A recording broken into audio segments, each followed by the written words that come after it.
ನಮ್ಮ ಜೊತೆ ಮಾತಾಡ್ಲಿಕ್ಕೆ ಮಾಜಿ ಸಚಿವರಾದಂತಹ ಜಿಟಿ ದೇವೇಗೌಡರು ಇದ್ದಾರೆ. ಸರ್, ವಿಶೇಷವಾಗಿ ಮಂಡ್ಯ ಭಾಗದಲ್ಲಿ ಈಗ ಹೇಗಿದೆ ಸರ್ ವಾತಾವರಣ?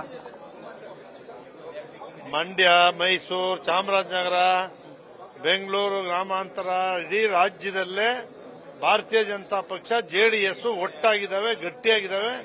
ಅಲೆ ಪ್ರಾರಂಭ ಆಗಿದೆ. ಎಲ್ಲರೂ ಕೂಡ ಗೆಲ್ತಾರೆ. ಸರ್, ದೇವೇಗೌಡರು ನಿಮ್ಗೊಂದು ಗರ್ವಭಂಗದ ಚಾಲೆಂಜ್ ಕೊಟ್ಟಿದ್ದಾರೆ. ಚಾಮರಾಜನಗರ, ಮೈಸೂರು ಅಲ್ಲಿ ಕಾಂಗ್ರೆಸ್ ಕ್ಯಾಂಡಿಡೇಟ್ ನ ಸೋಲಿಸಲೇಬೇಕು ಅಂತ. ಅದನ್ನ ಎಷ್ಟರ ಮಟ್ಟಿಗೆ ತಗೊಂಡಿದ್ದೀರಾ ಚಾಲೆಂಜ್?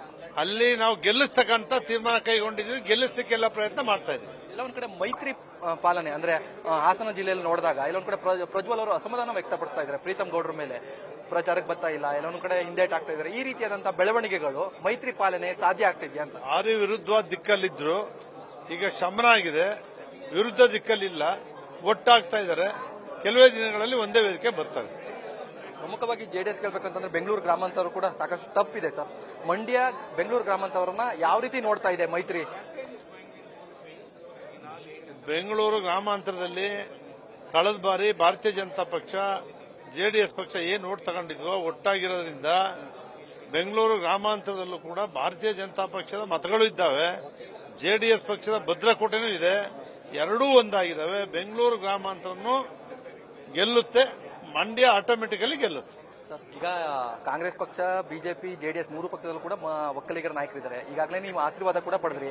ಮೊನ್ನೆ ಅಷ್ಟೇ ಕಾಂಗ್ರೆಸ್ ನಾಯಕರು ಕೂಡ ಆಶೀರ್ವಾದ ಪಡೆದಿದ್ದಾರೆ. ಶ್ರೀಗಳ ಪ್ರಬಲ ಆಶೀರ್ವಾದ ಮೈತ್ರಿಗಿರುತ್ತೋ ಕಾಂಗ್ರೆಸ್ಗಿರುತ್ತೋ? ಯಾವುದೇ ಪಕ್ಷದ ಪರವಾಗಿರಲ್ಲ ಅವರು.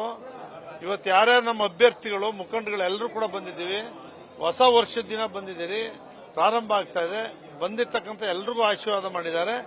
ಎಲ್ಲರಿಗೂ ಒಳ್ಳೇದಾಗಲಿ, ಗೆದ್ದು ಮತ್ತೆ ಬನ್ನಿ ಅಂತ ಹೇಳಿದ್ದಾರೆ.